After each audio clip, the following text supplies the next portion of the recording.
गरनाई में गौवंश तस्करी में इस्तेमाल किए गए एक तेल टैंकर को जब्त किया है और वाहन से 20 से अधिक जानवरों को बचाया है।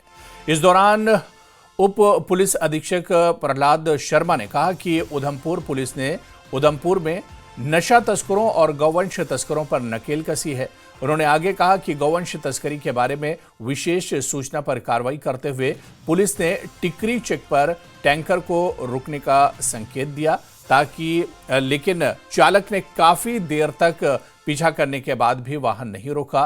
टैंकर को जम्मू श्रीनगर राष्ट्रीय राजमार्ग पर उधमपुर पर गरनी में रोक लिया गया।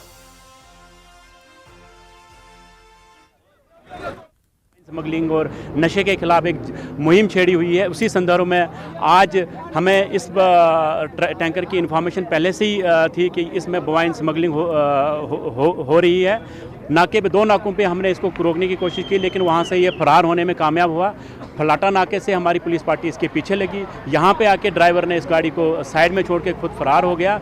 हमारी कोशिश रही कि ड्राइवर को भी और साथ में इसके साथ जो भी मुलविस होंगे उनको इसमें